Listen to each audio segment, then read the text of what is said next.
ሰላም ጤና ይስጥልን አድማጭ ተመልካቾቻችን ሰኔ 25 2018 ዓ.ም ላይ እንገኛለን። በዚህ ሰዓት የተለያዩ መረጃዎችን ወደ እናንተ አደርሳለሁ። በርካታ የግንባር ዝርዝር መረጃዎችን ይዣለሁ። በጎጃም ቀጠና በአዲስ ቅዳም፣ በሰከላ፣ በይልማና ዴንሳ፣ ደብረ ማርቆስን ጨምሮ እንደዚሁ በደንበጫና በአካባቢ ያለውን አሁን ሁኔታ በተመለከተ ዝርዝር መረጃዎችን በዚህ ሰዓት አደርሳችኋለሁ። እየተከታተላችሁ አብራችሁ እንድትቆዩ ነው በአክብሮት የምጋብዛችሁ። ሰሞኑን ከፍተኛ ውጊያ በተደረገባቸው የቋሪት የደጋዳሞት አካባቢዎች ባሻገር ዛሬ ደግሞ በተለያዩ ቀጠናዎች ያሉ የግንባር መረጃዎችን ይዣለሁ። በቅደም ተከተል ወደ እናንተ ይደርሳሉ አብራችሁን ከቆያችሁ። ከዚህ ባሻገር እንደዚሁ የጮቄ ቀጠናን ማዕከል ያደረገ አዳዲስ ዘመቻ ዕቅዶች መኖራቸውንም የሚገልጹ መረጃዎች ወጥተዋል። ከደንበጫ እስከ አማኑኤል፣ ከአማኑኤል እስከ ቢቡኝ እንዲሁም ደግሞ እስከ ሰዴን ጨምሮ በዚህ ቀጠና አዳዲስ ወታደራዊ ስምሪቶች በሚቀጥሉት ቀናት ለማድረግ ከፍተኛ ዝግጅት ስለመኖሩ የሚገልጹ መረጃዎችን ጨምሮ በደብረ ማርቆስ የደረሱ የቦምብ ፍንዳታዎችንም በዚህ ሰዓት አካትቻለሁ። አብራችሁን ከቆያችሁ ትሰማላችሁ። በትግራይ የተለያዩ አካባቢዎች ያለውን መጠነ ሰፊ ወታደራዊ አፈሳ እንዲሁም ደግሞ ይህን የሚቃወም ህዝብ ወደ አደባባይ መውጣቱን የሚገልጹ መረጃዎችን ጨምሮ ዝርዝር መረጃዎችን አደርሳችኋለሁ። በራያ ቀጠና ያለው ወታደራዊ እንቅስቃሴና ወታደራዊ ስምሪት በተመለከተ አዳዲስ መረጃዎች አሉ። እስከ መጨረሻው አብራችሁ እንድትቆዩ ነው በአክብሮት የምጋብዛችሁ። በሌሎች የኢትዮጵያ አካባቢዎች ያሉ መረጃዎችንም አሰናድቻለሁ። የተከታተላችሁ ሀሳብ አስተያየት ቢኖራችሁ ጥቆማ ዜና@gmail.com ላይ ልታደርሱ ይችላላችሁ። ወደ መረጃዎቹ ከመሄዴ በፊት አንድ ጉዳይ ላነሳ ወድጃለሁ።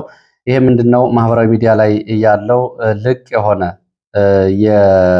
ያልተገራ አካባቢያዊ፣ ሃይማኖታዊ፣ ቡድናዊ ስድቦችንና ጥላቻ ንግግሮችን የሚያስተላልፉ አካላትን በተመለከተ ነው። እነዚህ ግለሰቦች፣ ቡድኖች በተደራጀም ሆነ በተናጠል አንድን አካባቢ የሚሰድቡ፣ አንድን አካባቢ ጥላቻ የሚያራቡ፣ አንድን አካባቢ ማህበረሰብ የሚፈርጁ፣ የአንድን ቡድን ሃይማኖት የሚፈርጁ አካላት በማህበራዊ ሚዲያው በብዛት ይስተዋላሉ። ይሄ በጣም አደገኛ ተቀባይነት የሌለው አካሄድ ስለሆነ ከዚህ ድርጊት መቆጠብ መታቀብ ያስፈልጋል። ከዚህ ቀደም የፖለቲካ ቡድኖች ላይ የነበረው ጥላቻ አሁን አካባቢያዊ፣ ቡድናዊ፣ ሃይማኖታዊ እንዲሁም ግለሰባዊ ጭምር እየሆነ መጥቷል። ይሄ በፍጹም ተቀባይነት የሌለው ማንም ሰው ሞባይል ስላለው ተደብቆ በሐሰተኛ ስም ስለጻፈ የህሊና እርካታ ያገኛል ማለት አይደለም።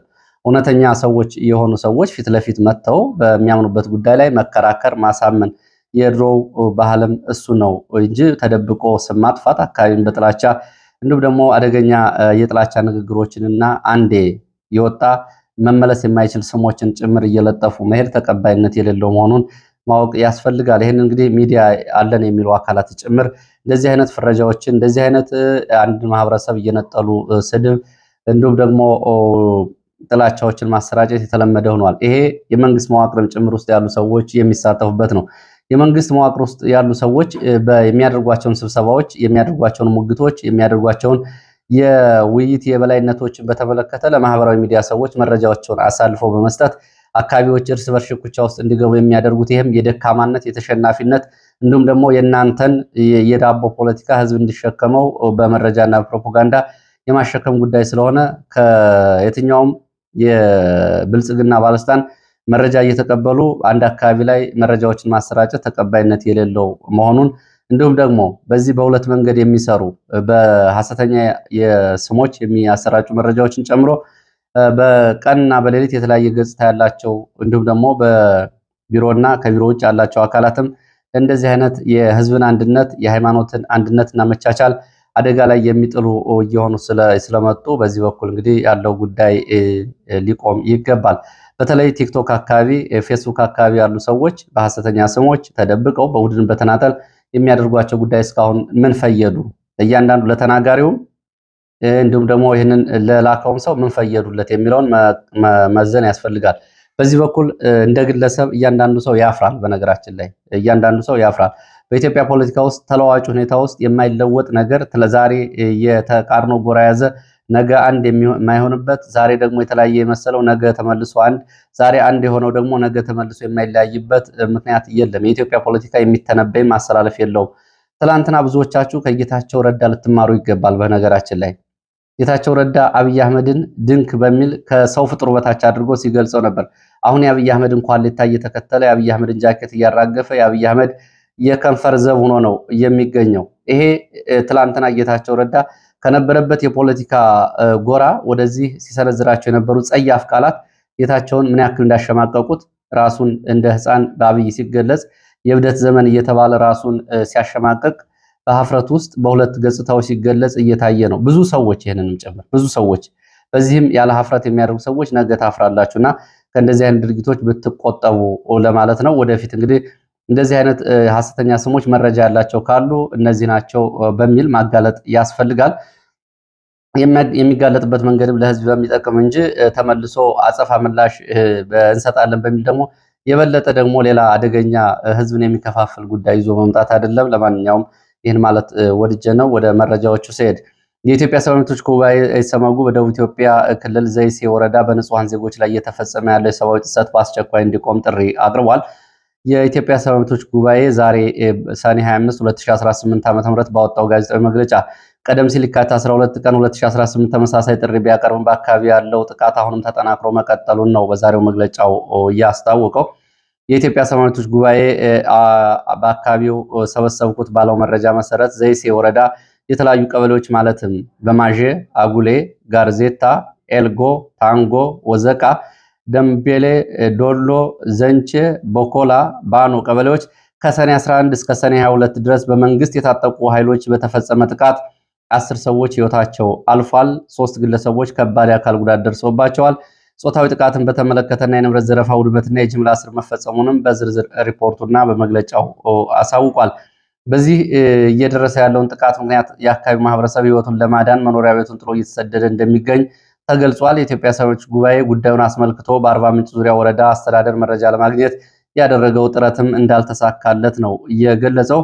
የወደፊት የወረዳው ምላሽ አካቶ ዝርዝር መረጃ እስከሚያወጣ ድረስ ያህንን መግለጫ ያወጣው ኢሰመጉ ድንጋጌዎችና ህጋዊ መብቶች ሊከበሩ ይገባል፣ የሰዎች ሰላምና ደህንነት ማስጠበቅ የመንግስት ተቀዳሚ ኃላፊነት መሆኑን አስታውሷል። ድርጊቱ ዓለም አቀፍ የሰብዓዊ መብቶችን መገለጫ የሆኑ መብቶችን ድንጋጌዎችን የጣሰ የሲቪልና የፖለቲካ መብቶች ቃል ኪዳንን የጣሰ የአፍሪካ የሰዎችና የህዝቦች መብት ቻርተርን እየጣሰ እንዲሁም ማንኛውም ሰው በህይወት የመኖርና የአካል ደህንነቱን የመጠበቅ መብት እንዳለው የሚደነግገውን የህገ መንግስት አንቀጽ 14፣ 15፣ 16 ሙሉ በሙሉ የጣሰ ድርጊት ነው የተፈጸመው ሲል ዛሬ ባወጣው መግለጫ አሳውቋል። የኢትዮጵያ ሰብዓዊ መብቶች ጉባኤ ማለት በነ ፕሮፌሰር መስፍን ወልደማርያም በ1980ዎቹ መጀመሪያ አካባቢ 1983 84 የተቋቋመ የኢትዮጵያ ሰብዓዊ መብቶች አገር በቀል የሰብዓዊ መብት ተሟጋች ድርጅት ነው።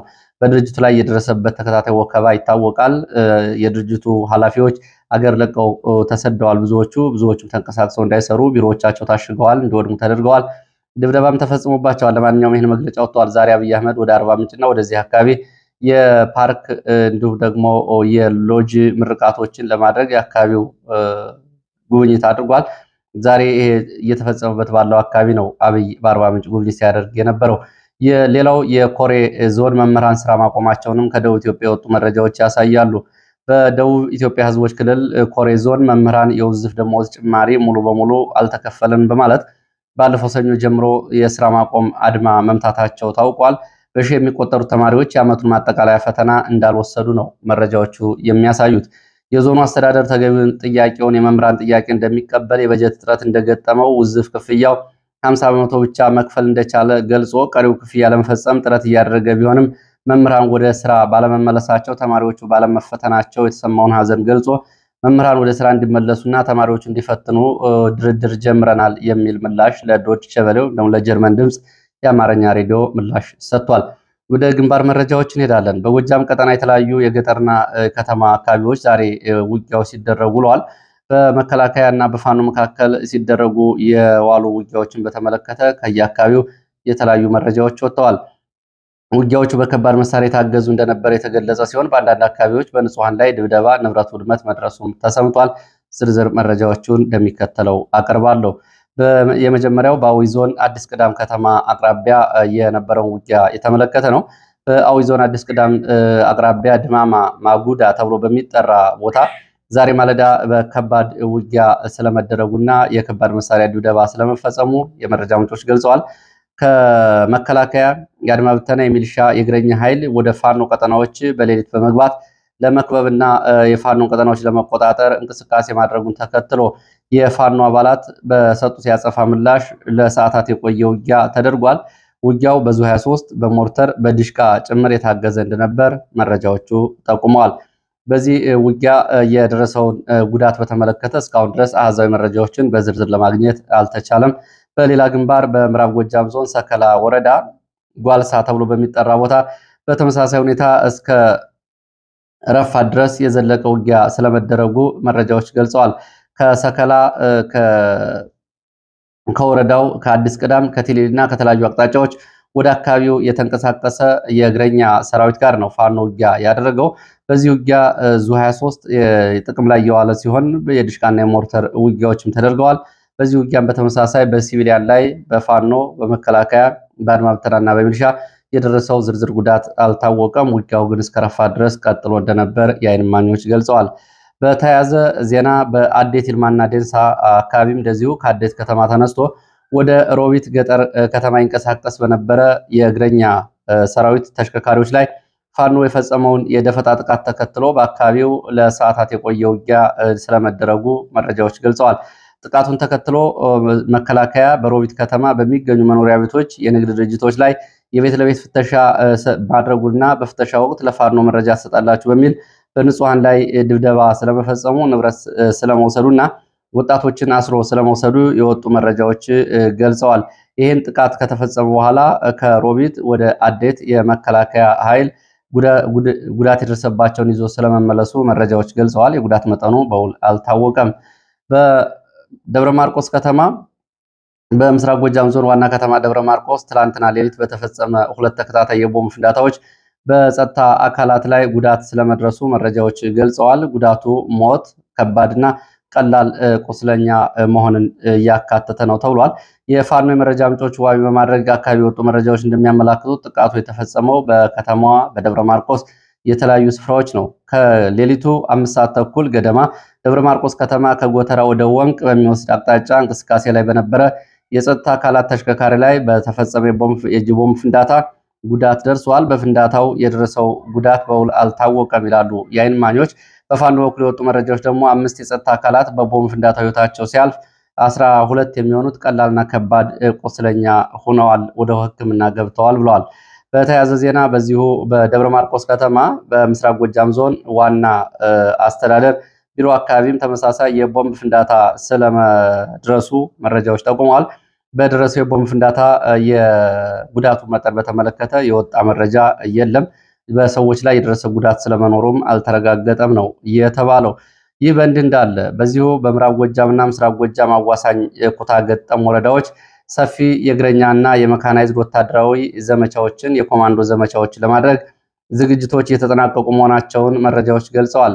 ከደንበጫና ከአማኑኤል አካባቢ የወጡ መረጃዎች እንደሚያሳዩት በመጪዎቹ ቀናት በአካባቢው አዲስ ወታደራዊ ስምሪት ሊደረግ እንደሆነ ታውቋል። የመረጃ ምንጮች እንዳመላከቱት ልዩ ግዳጅ የተሰኘ ወታደራዊ ዝግጅት በምስራቅ ጎጃም ዞን ቢቡይ ወረዳ ሰዴን ወርቃማን ጨምሮ በምዕራብ ጎጃም የደንበጫ ወረዳ አዋሳኝ አካባቢ የሆኑትን የዘለቃና ዋድ ተብሎ የሚጠሩትን አካባቢዎች ጨምሮ በእነዚህ ኩታ ገጠም፣ አማኑኤል፣ ደንበጫና ከላይ የተገለጹትን የምስራቅ ጎጃም አካባቢዎች ጨምሮ የእግረኛ የኮማንዶ የመካናይዝድ ዘመቻ ሊደረግ ነው። ይህም እንግዲህ ወደ ጮቄ ተራሮች ማዕከል አድርጎ የሚደረግ ዘመቻ እንደሆነ ተገልጿል። በእነዚህ አካባቢ ተከታታይ የእግረኛና የከባድ መሳሪያዎች ዘመቻዎች ለማድረግ ወታደራዊ ዝግጅት ስለመደረጉ የገለጹት የመረጃ ምንጮች ቀደም ብሎ በቋሪት ደጋዳሞት፣ ሞጣ እስከ ሰከላ ድረስ ተከታታይ ቀናት የፈጁ ወታደራዊ ግዳጆች መከናወናቸውን ገልጸዋል። በእነዚህ አካባቢዎች በተደረጉ የደፈጣ የግንባር ውጊያዎች ወታደራዊ አዛዦችን ጨምሮ እንደዚሁ በወታደሮች ላይ ጉዳት ስለመድረሱ ተደጋጋሚ ዜናዎች ጠቁመዋል። በዚህ እንግዲህ አዲስ ታቅዷል በተባለው ወታደራዊ እንቅስቃሴ በአካባቢ ላይ የጦርነት ስጋትና ውጥረት ይበልጥ እንዳናረው የወጡ መረጃዎች ጠቁመዋል። ወደ ራያ ቀጠና የሚወስደን መረጃ ላስከትል። በራያ አላማጣ አካባቢ የሚገኙ የሀገር ሽማግሌዎችና ወጣቶች መታሰራቸውንና በአካባቢው አዲስ የኃይል እንቅስቃሴ እየተደረገ መሆኑን የሚጠቁሙ መረጃዎች ናቸው ከራያ አላማጣና አካባቢው ለኢትዮ ፎከስ እየደረሱት። ከተለያዩ የአካባቢ ምንጮች የወጡ መረጃዎች እንዳመላከቱት በትላንትናው ዕለት በራያ አላማጣ ሰሌን ውሃ ቀበሌ ልዩ ስብሰባ ተደርጓል። በዚህ አካባቢ የህወሓት ወታደራዊ አዛዦችና የፖለቲከኞች ባደረጉ ስብሰባ የወረዳው አመራሮች እና የአካባቢው የታጣቂ አዛዦች በተመራው በዚህ ስብሰባ ላይ አዲስ ጦርነት የሚሳተፉ ወጣቶች ተለይተው እንዲሰጡ ጥብቅ አቅጣጫ መውረዱ ተገልጿል።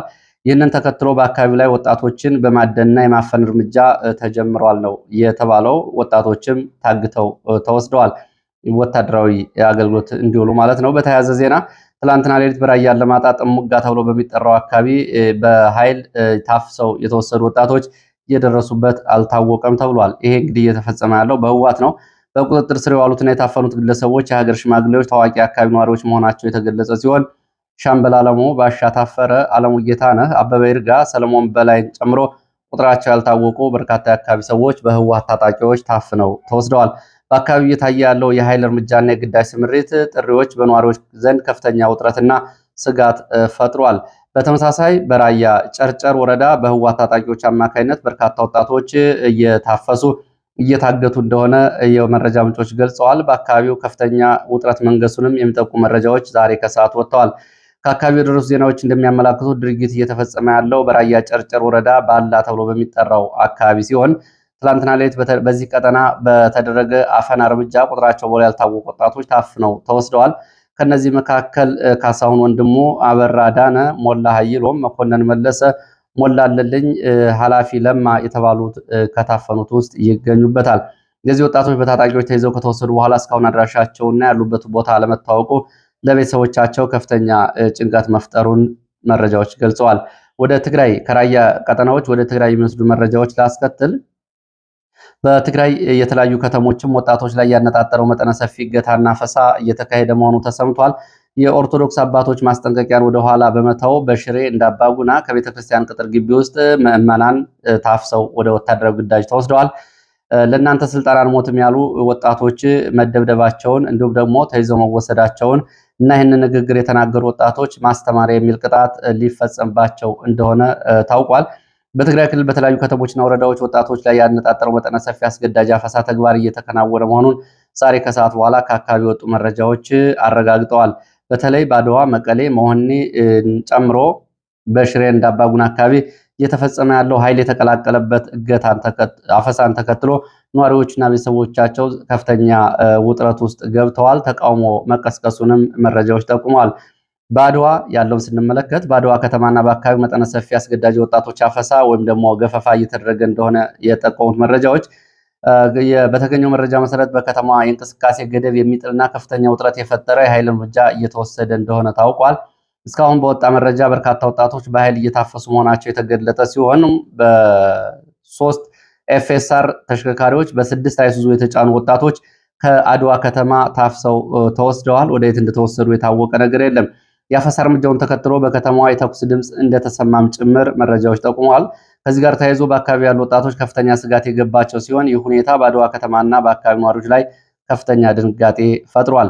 የመቀሌ ከተማ ነዋሪዎችን ዋቢ በማድረግ የወጡ መረጃዎች ደግሞ እንደሚያመላክቱት በመቀሌ ከተማ መለስ ሰፈር ተብሎ በሚጠራው አካባቢ አዲ ጭንዶ እና ኮያ ክፍለ ከተሞች የመዝናኛ ስፍራዎች ላይ በርካታ ወጣቶች ታፍሰው ተወስደዋል። ድርጊቱን ተከትሎ ልጆቻቸው የታፈሱባቸው ወላጆች በመቀሌ በመለስ ቀበሌ አደባባይ በመውጣት ዛሬ የተቃውሞ ድምፅ ማሰማታቸውን መረጃዎች ጠቁመዋል። የታፈሱ ለጋ ወጣቶች ላጭ ሱር ተብሎ ወደሚጠራ ጊዜያዊ ካምፕ ተወስደው በፖሊስ ጣቢያና በጊዜያዊ ካምፕ እንደሚገኙ መረጃዎች ጠቁመዋል። በዚህ አካባቢ ከበባ ማድረግ ወላጆች ልጆቻቸው እንዲለቀቁላቸው የጠየቁ ቢሆንም ፖሊሶች ወላጆችን በኃይል ወደኋላ መልሰዋል ነው የተባለው።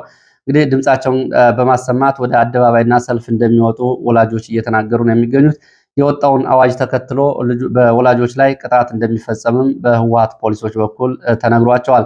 የህወሓት ታጣቂዎች የኦርቶዶክስ አባቶችና ቤተክርስቲያንን ውስጥ አፈሳ መፈጸማቸውም እንደዚሁ ቁጣ ቀስቅሷል። በሰሜን ምዕራብ ዞን ሽሬ እንዳባጉና አካባቢ በቤተክርስቲያን ቅጥር ግቢ ውስጥ በአምልኮ የተሰበሰቡ ሴቶችን ወጣቶች በቀይ መስቀል ምልክት በተለጠፈባቸው ተሽከርካሪዎች በመጠቀም ታፍነው ተወስደዋል ወደ ደደቢትና አካባቢው። በራያ መሆኒ እደጋ ሸቃሎ ተብሎ በሚጠራ ቦታም እንደዚሁ በርካታ ወጣቶች ታፍሰው ተወስደዋል። የታፈሱ ወጣቶች ማንነታቸው እንዳይታወቅ፣ ድምፃቸው እንዳይሰማ በአንገታቸው ላይ ጨርቅ በማሰር ወደ ማይጨው መውጫ አካባቢ ወደሚገኝ የስፔን ካምፕ ነው ከመሆኒ የታፈሱት ወጣቶች የተወሰዱት። በራያ ጨርጨር ወረዳ ባላ ጣቢያም በተመሳሳይ እንግዲህ ከላይ እንደተገለጸው አፈሳዎች እየተደረጉ ነው የሚገኙት። ክትትል የሚደረግባቸው የቀድሞ ታጋዮች ቤታቸው ባልተገኙበት ወቅት ታጣቂ ቤተሰቦች ታስረዋል ነው የተባለው። ለአብነት ያሬድ ተካልኝ የተባለ የቀድሞ የህወሓት ታጣቂ በቤቱ ባለመገኘቱ ምክንያት ባለቤቱና ልጆቹ ተወስደው ታስረዋል። ይህ በእንዲህ እንዳለ የትግራይ ወጣቶች ክልሉን ጥለው በስደት እየወጡ መሆናቸውን ከፍተኛ የህወሓት መሪዎች ጭምር አረጋግጠዋል። ይህ በእንዲህ እንዳለ የትግራይ ክልል ፖሊስ ኮሚሽን ክልሉን ለቀው የሚወጡ ወጣቶች በቁጥጥር ስር ለማስገባትና እንቅስቃሴውን ለመግታት አዲስና ለየት ያለ ጥብቅ ቁጥጥር ስርዓት ለመዘርጋት እየተንቀሳቀሰ እንደሆነ መቀሌ አካባቢ የወጡ መረጃዎች ገልጸዋል። ከውስጥ የተገኙ መረጃዎች እንደሚያመላክቱት በዋና ዋና የኬላ ጥበቃዎች፣ በክልሉ መውጫ በሮች በወጣቶች ሊጠቀሙባቸው የሚችሉ ማናቸውም የየብስና የአየር ትራንስፖርት ላይ ያነጣጠረ አዲስ ስልታዊ መመሪያ ተላልፏል ነው የተባለው። ይህ መመሪያ ወጣቶቹ በቡድንም ሆነ በግል ከተለያዩ የትግራይ አካባቢዎች ወደ ሌላ ክልል ወይም ወደ ውጭ ሀገር ለመሰደድ የሚያደርጓቸውን እንቅስቃሴ ሙሉ በሙሉ ለመቆለፍ ያለመ እንደሆነ ተገልጿል። ይህ የወጣቶች ስደትና እገታ በህወሓት ከፍተኛ ባለስልጣናት መካከል ከፍተኛ መከፋፈልና የእርስ በርስ መነካከስ መፍጠሩንም መረጃዎች ገልጸዋል። የትግራይ ወጣቶች ክልሉን ጥለው በስደት ክልሉን ለቀው እንዲወጡ ከፍተኛ የሆነ ሚና ያላቸው የአዲስ አበባ ያሉት ናቸው በሚል እነ ፈትለወርቅ ሞንጀሪኖ ውይይት አንስተዋል። እንግዲህ ይህንን በተመለከተ በክልሉ ከፍተኛ ፈሳ፣ ጫና፣ ጭቆና አለ የሚል ወሬ የሚያስወሩት የቀድሞ ካህዲዎች ናቸው በሚል እነ ፈትለወርቅ እነ ጌታቸው ረዳና እነ ጀነራል ጻድቃን ገብረትንሳኤ ላይ ጣታቸውን መቀሰራቸው ነው የታወቀው። እነዚህ አካላት አዲስ አበባ ላይ ቢሆኑም በትግራይ ጉዳይ አሁንም ይህንን እያደረጉ ስለሆነ እርምጃ ሊወሰድባቸው ይገባል ሲል የነ ደብረጽዮን ቡድን አዲስ አበባ የሚገኙት በነ ጻድቃን ላይ እንደዚህ አይነት ሐሳቦችን አንስተዋል። እንግዲህ ምን አይነት እርምጃ የሚለውን ወደፊት የምናየው ይሆናል። በዚህም እንግዲህ የተለየ ስልትና አዲስ መንገድ መከተል አለብን አዲስ አበባ ያሉትን ከሃዲዎች ቡድን ጭምር በሚል ስለመወያየታቸው መረጃዎች ጠቁመዋል። ወደ ሌላ መረጃ ስንሄድ ዲፕሎማሲያዊ መረጃ ነው። በባህልና ዲፕሎማሲ በተመለከተ በኢትዮጵያ የአሜሪካ አምባሳደር ኤርቨን ማሲንጋ ታዋቂ የአሜሪካ የአየር ኃይል ሙዚቃ ባንድ ተች ኤንድ ጎ በሚባለው በኢትዮጵያ እንኳን ደህና መጣችሁ ሲሉ በትዊተር ገጻቸው ጽፈዋል። ይሄ የሙዚቃ ቡድን ወደ ኢትዮጵያ የመጣው የተቃረበ ያለውን የአሜሪካ የ250 በዓል ምክንያት በማድረግ በሚቀጥለው ጁላይ 4 የሚከበረውን ምክንያት በማድረግ እንደሆነም ገልጸዋል። እንግዲህ ከኢትዮጵያ ጋር ይህንን አዲስ የባህል ቡድን የሙዚቃ ቡድን የተለያዩ ልምድ ልውውጦችን ለማድረግ እንደሆነ ነው የተገለጸው። ወደ ሱዳን ስንሄድ በሱዳን መከላከያ ሰራዊት የጸረ አየር መከላከያ ስርዓትን በመጠቀም በነጭ አባይ ግዛት ታንዳልቲ ተብሎ በሚጠራ ከተማ ሰማይ ላይ የተሰነዘረ ስትራቴጂካዊ የጠላት ድሮን መትቶ መጣሉን ዛሬ አስታውቋል። የሱዳን ጦር ይፋ እንዳደረገው የጦር ሰራዊቱ እንዳመለከተው ኤኤፍኤች 95 ተብሎ የሚጠራ ጥቃት አጋዥ ድሮን በማክሸፍ ነው መጥቶ የጣለው። ንጹሃንና ሲቪል መሰረተ ልማቶች ላይ ከጥቃት ለመከላከል የአልቡርሃን አየር ኃይል የወሰደውን እርምጃ በደስታ ሲገልጽ ታይቷል። በሌላ በኩል በሱዳን አስቸኳይ ጊዜ ጠበቆች ቡድን ጀኔራል አልቡርሃን የሚመራው የሱዳን ጦር በሰሜን ኮርዶፋን የሚገኙ ሲቪል መኖሪያ ቤቶች ላይ ፈንጂዎችን የያዙ በርሚሎችን ጥሏል ሲሉ ከባድ ክስ እያቀረቡ ይገኛሉ። ከተባበሩት አረብ ኤሚሬትስ መንግስት ጋር ግንኙነት አላቸው የተባሉ 13 በረራዎች ወደ ቻድ ሰሞኑን ተደርገዋል። በረራዎቹ ሙሉ በሙሉ እንግዲህ በጦር መሳሪያ የተሞሉ አውሮፕላኖችን ይዘው የጦር መሳሪያዎችን ይዘው አውሮፕላኖች በረራ እንዳደርጉ የገለጹት የመረጃ ምንጮች ቦይንግ 747 የጭነት አውሮፕላኖች የተከናወነ በረራ ነው። መነሻቸውን አረብ ኤሚሬትስ ያደረጉ እነዚህ ወደ ቻድ በረራ ያደረጉ 13 የአውሮፕላን በረራዎች ናቸው። በሱዳን ካለው ጦርነት ጋር ሰሞኑን በተለይ አርኤስኤፍ የሽንፈት ደርሶበታል በሚል አዳዲስ የጦር መሳሪያና ሎጂስቲክ ከአረብ ኤሚሬትስ እየቀረበለት ነው። ይህ በእንዲህ እንዳለ እንግዲህ የቻዱ ፕሬዝዳንት አረብ ኤሚሬትስ መሆናቸው ይታወቃል። በጥቅሉ 1469 ቶን የሚመዝን ይዘት ያለው የጦር መሳሪያ ጭነው ወደ ቻድ ማጓጓዛቸውን የወጡ መረጃዎች ገልጸዋል። በኮርዶፋና በዳርፉር ግዛት እንግዲህ የተጠናከረ ጦርነት ለማድረግ አረብ ኤሚሬትስ አዲስ የጦር መሳሪያ አቅርባለች። በአፍሪካ ቀንድ ያለውን ዲፕሎማሲያዊ መረጃ በተመለከተ የሶማሊያ መከላከያ ሚኒስትር አህመድ ማአሊም ፋቂ በሶማሌላንድ እና በእስራኤል መካከል ያለውን ዲፕሎማሲያዊ ግንኙነት በመቃወም ጠንከር ያለ ትችት ሰንዝረዋል። ሚኒስትሩ የእስራኤል ጠቅላይ ሚኒስትር ቤንያሚን ኔታንያሁ ሰይጣን ሲሉ ጠርተዋቸዋል። እስራኤል ሶማሌላንድ የሰጠችውን እውቅና እስራኤል ወራሪ ሀገር በመሆኗ ምንም አይነት ተቀባይነት የለውም ሲሉ የሞቃዲሾ መከላከያ ሚኒስትር ተናግረዋል። ሚኒስትር ፋቂ አክለውም ሶማሌላንድ ፕሬዚዳንት አብዱራህማን ማሃዲ አብዱላሂ ሲሮ ሶማሌላንድንም ከሰላም ጥላት ጋር አሰልፈዋል ሲሉ ከሃዲ ብለዋቸዋል። ይህንን የተጠቀሙበት ጠንካራ ቋንቋ በአንዳንዶቹ ዘንድ ትችት ያስከተለ ሲሆን በእስራኤልና በሀርጌሳ መካከል የተጀመረውን የጠበቀ ትብብር ተከትሎ በቀጠናው ያለውን ዲፕሎማሲያዊ ፍጥጫ ይበልጥ ያባብሰዋል ተብሎ ይጠበቃል።